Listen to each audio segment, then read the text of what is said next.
Imagine saying one harmless sentence to your child, and it rewires their brain in a way you never intended. Sounds dramatic. It's not. Every word you speak becomes a blueprint inside your child's developing mind, shaping their confidence, their identity, and even their emotional wiring. This video reveals how your daily language can either build a strong brain or quietly damage it. A child's brain is like wet cement. Every word leaves an imprint, and those imprints turn into lifelong patterns. When you speak to a child, their brain is not just listening, it is wiring itself in real time. Every phrase, tone, and reaction becomes part of how their neural pathways form.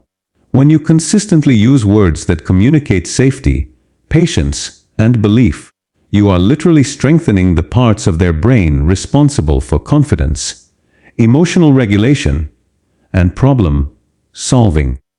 But when the words are rushed sharp, dismissive, or filled with frustration, the brain begins strengthening pathways connected to fear, stress, and self-doubt. A child isn't just learning language, they're learning what the world feels like. During early development, the brain is in a state of rapid growth, pruning some connections and reinforcing others.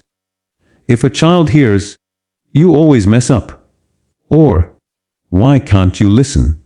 their brain begins linking mistakes with shame. The nervous system registers these moments as mini threats, pushing the child into survival mode. In that state, learning shuts down, emotional balance collapses, and the brain starts creating patterns based on protection rather than growth. Over time, this becomes the child's default way of thinking, expecting criticism, doubting themselves, and assuming they're never enough. It's not intentional from the parent, but the child's brain interprets the tone and emotional charge as truth. On the other hand, when a child hears, "It's okay, try again," or "I know you can figure it out," their brain lights up in a completely different way. These supportive phrases activate the prefrontal cortex, the area responsible for decision making, motivation, and emotional control. The brain associates effort with safety rather than fear. Slowly, the child builds neural pathways that make them more resilient, more curious, and more confident in their abilities. The difference seems small in the moment, but repeated hundreds of times, it shapes who the child becomes, someone who either avoids challenges or runs toward them. Even the simplest everyday interactions, like how you respond when they spill something or take too long, become part of their wiring. A harsh reaction creates a danger pathway. A calm response creates a learning pathway. Children don't divide your words into categories the way adults do. They absorb them as truth. If they are constantly told to hurry, behave, stop asking questions, or stop being dramatic, the brain starts interpreting the world as a place where their voice doesn't matter. These patterns can follow them into adulthood, showing up as difficulty asserting themselves, people-pleasing, or struggling to trust their own decisions. What makes this even more powerful is that the brain is always listening, even when you're not directly speaking to them. A child overhearing arguments, hearing constant negativity, or listening to complaints about them, even if not addressed to them, still affects their neural wiring. Their brain absorbs the emotional energy in the home like a sponge. But the good news is that positive change works the same way. When a child hears warmth, encouragement, and emotional presence, their brain begins rewiring towards stability and strength. Neuroplasticity means that you're shaping their brain every day, whether you intend to or not. Parents often underestimate the power of small positive phrases because the brain changes slowly and invisibly. But every "I'm proud of you," "I'm here," or "you're learning" is a tiny deposit into the child's long-term emotional foundation. The goal is not perfection. it's awareness. The more mindful you are of how your words land, the more you can intentionally build a brain that feels safe, capable, and grounded. Because in the end, children don't remember every sentence you say, but their brain remembers how your words made them feel. And that feeling becomes the architecture of who they grow up to be. When a child hears the same words again and again, those words don't stay on the surface. They soak deep into their developing identity. Children don't question your labels, they absorb them as facts about who they are. If a parent repeatedly says, "You're so careless," "You're shy," or "You're difficult," the child begins to believe these descriptions are permanent truths rather than momentary behaviors. Their young brain doesn't yet understand the difference between "You forgot something" and "You are forgetful." So whatever label is repeated becomes part of the story they tell themselves, even years later. This internal script becomes the foundation of their self-worth and influences how they show up in school, friendships, and eventually adult relationships. Labels have so much power because the child's brain is actively trying to figure out, who am I? Am I good? Am I capable? Am I loved? Your words help answer those questions. When the labels are negative or limiting, the brain constructs a self-image that matches them. A child called lazy begins to avoid challenges. A child labeled dramatic starts suppressing emotions because they feel judged for expressing them. A child constantly described as naughty may stop trying to behave because the label feels like a destiny they cannot escape. These are not conscious decisions. The brain simply aligns behavior with the identity it believes is true. Even seemingly harmless labels can trap a child. Calling a child the smart one or the good one may sound positive, but it creates pressure to always perform perfectly. The fear of failure increases because they worry about losing the identity they've been given. They begin to avoid risks, challenges, or situations where they might not shine.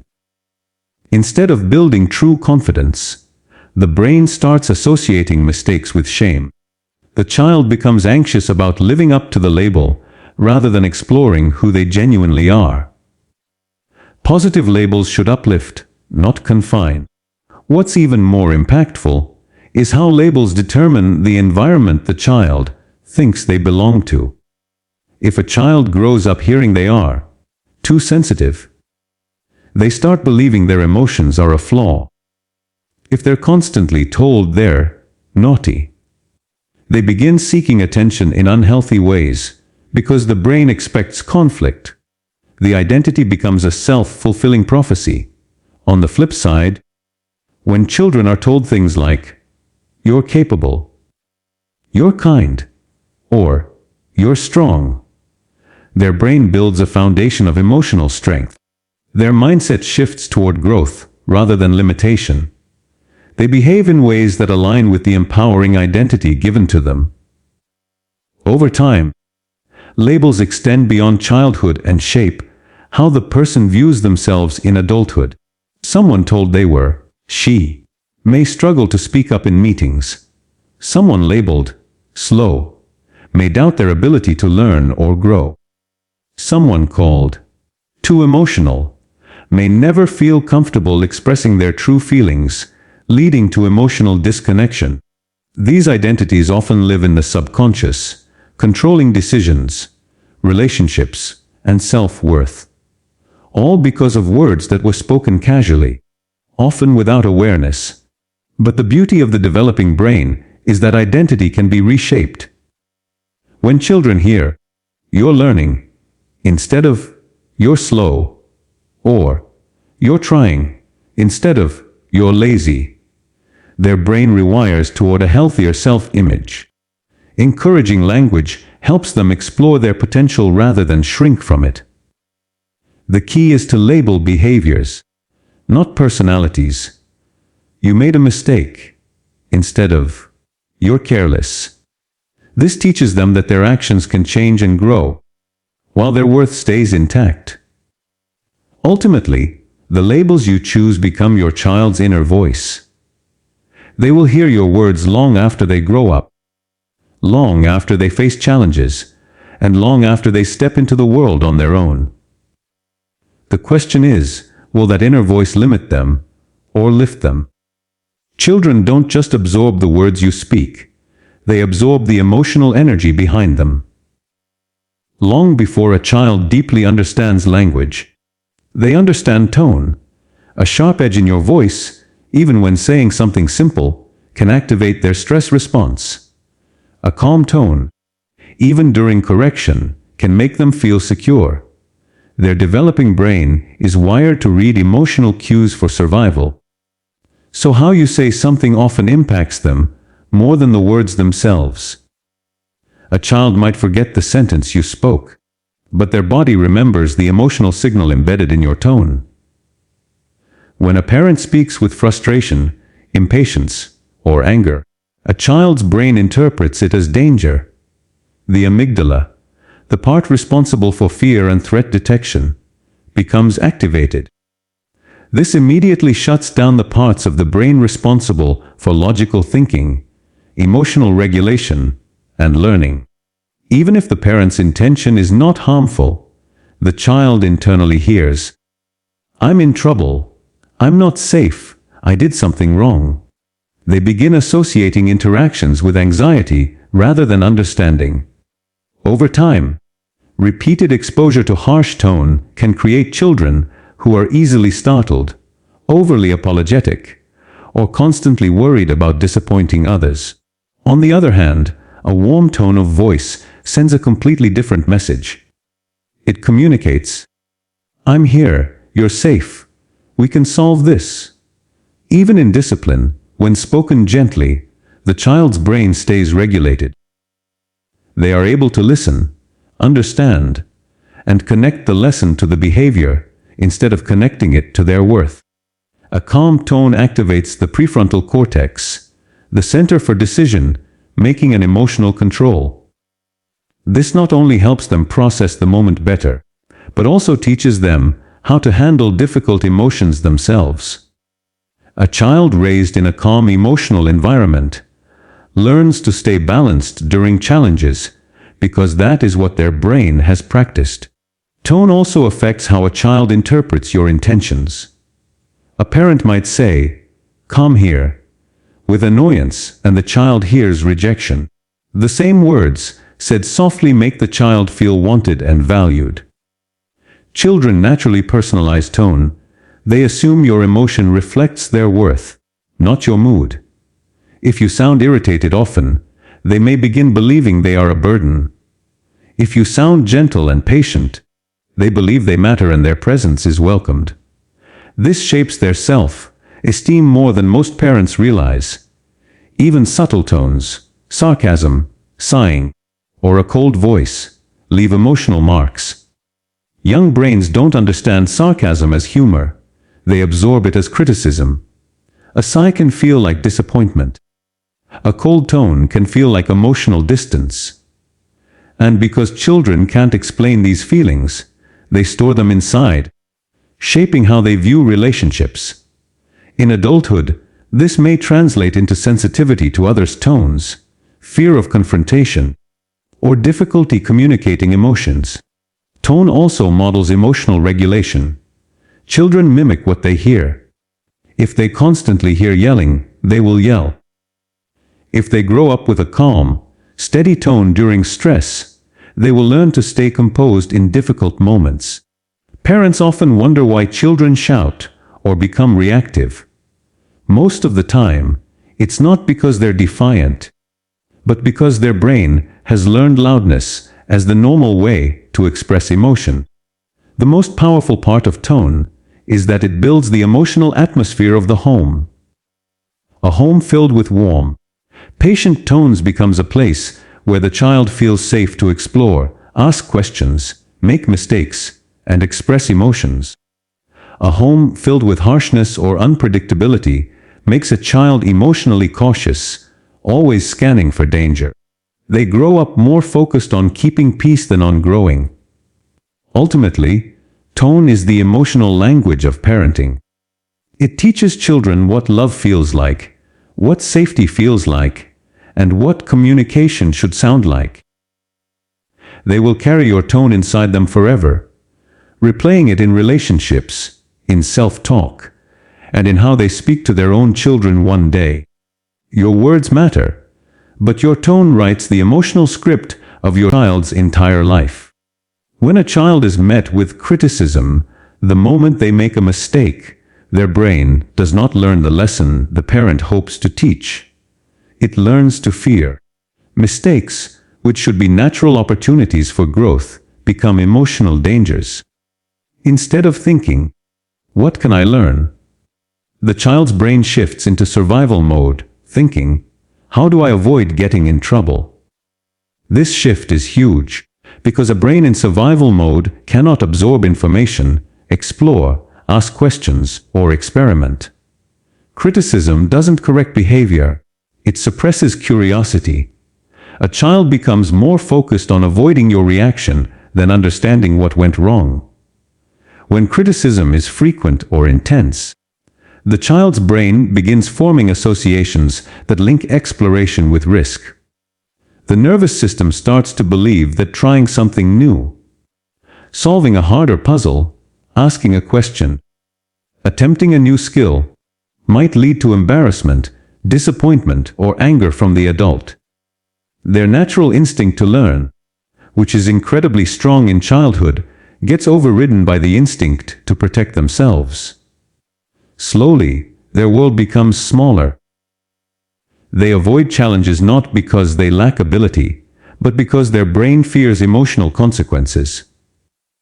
This is how children who were once curious, energetic, and bold slowly become quiet, hesitant, or overly dependent on approval. Criticism also changes how children see capabilities.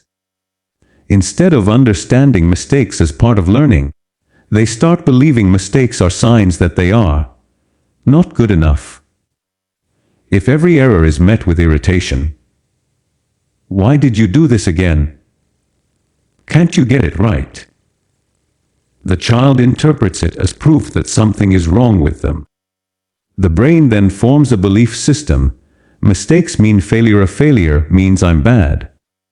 This belief can follow them into school, making them afraid to raise their hand, ask questions, or try something new unless they are 100% sure they can succeed.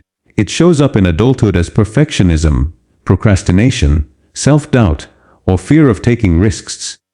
What parents often don't realize is that criticism isn't just about the content. It's about the emotional message behind it. A child doesn't hear, "You made a mistake." They hear, "You disappointed me. You're not capable. You're a problem." The emotional memory of that moment gets stored in the brain. So the next time they try something challenging, that memory whispers, "Don't do it. You might mess up again." This internal voice grows louder with each critical response, shaping the child's long-term confidence. Ironically, children who are criticized for mistakes often make more mistakes, not fewer. This happens because criticism increases stress, and stress reduces executive functioning, the part of the brain responsible for focus, planning, logic, and self-control. When a child feels judged or scared, their mind becomes cluttered with worry and fear, leaving less space for thinking clearly. Instead of learning from their mistake, they get overwhelmed by emotion. That's why yelling or shaming never improves behavior. It only makes the child anxious and emotionally flooded. In contrast, when mistakes are met with patience, "It's okay. Try again. What do you think went wrong?" the child's brain stays calm and open. The prefrontal cortex stays active, allowing them to analyze, understand, and improve. This builds real competence. A child who feels safe making mistakes grows into an adult who can think critically, handle pressure, and stay confident under stress. They take risks. explore ideas, innovate, and enjoy learning, because their brain associates mistakes with progress instead of danger. Children naturally want to please their parents, so criticism weighs heavy. Even a small disappointed look can feel like failure to them. Over time, this creates a child who chooses the safe path instead of the growth path. They stop sharing their thoughts, hide their struggles, or give up quickly. The world becomes something to navigate carefully rather than explore boldly. Protecting a child's curiosity doesn't mean ignoring mistakes. It means responding in a way that keeps their brain feeling safe while guiding them forward. The goal is not perfection, but confidence. When children trust that mistakes won't cost them love or respect, they become courageous learners. They try harder, dream bigger, and develop a mindset that says, I can grow, I can improve, I can do this. And that mindset becomes one of the greatest gifts a parent can give. Encouragement is not just a feel-good parenting tool. It is a neurological tool that literally strengthens the parts of a child's brain responsible for resilience, motivation, and emotional regulation. When a child hears phrases like, I believe in you, try again, or you're learning, their brain releases chemicals that support growth and problem solving. These words activate neural pathways linked to confidence and perseverance. In those moments, the child's brain receives a powerful message. You are capable. You can improve. You are safe to try. This internal belief becomes the foundation of how they face challenges throughout life. Encouragement works because it shifts the focus from being good at something to being willing to keep going. Children who receive consistent encouragement learn to value effort, not perfection. Their brain becomes wired to see challenges as opportunities rather than threats. When they fall or fail and hear support instead of disappointment, their mind builds resilience. They learn that mistakes do not define them, they guide them. This mindset becomes crucial as they grow older, because life inevitably brings difficulties, failures, and moments of doubt. A child who has been encouraged learns to keep pushing forward instead of giving up. Encouragement also strengthens emotional security.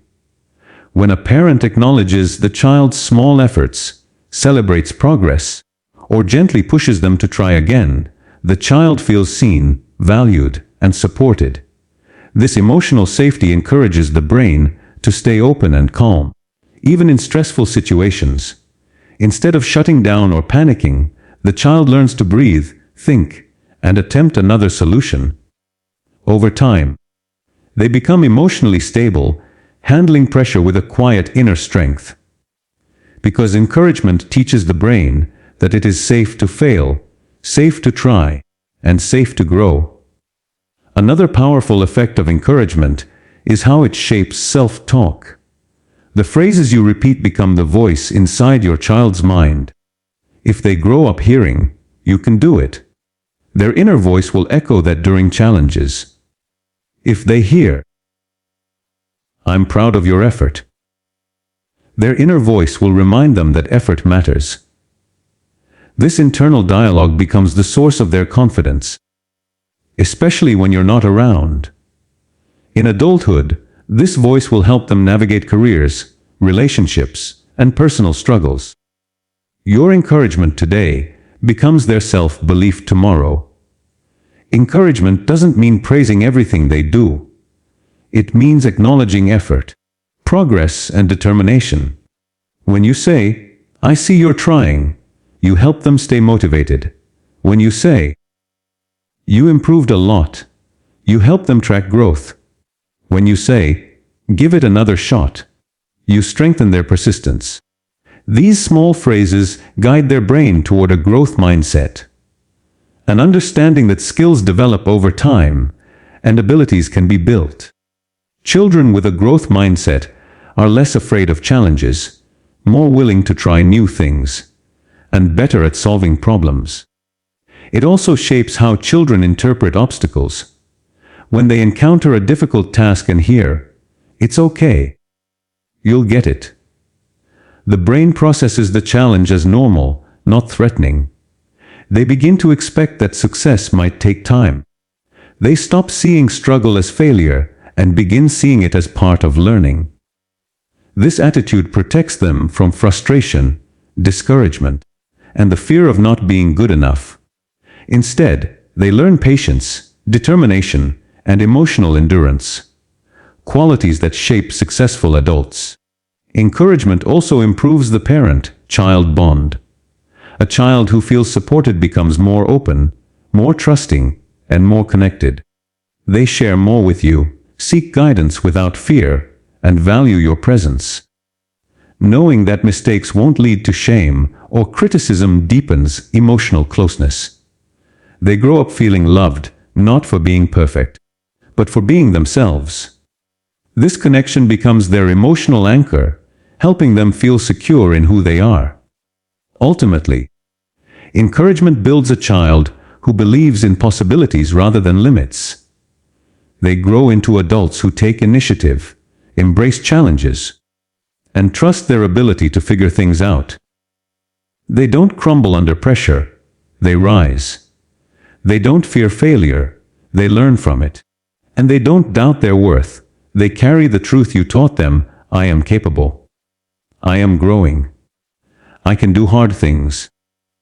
This belief becomes one of the greatest strengths they carry into every stage of their life.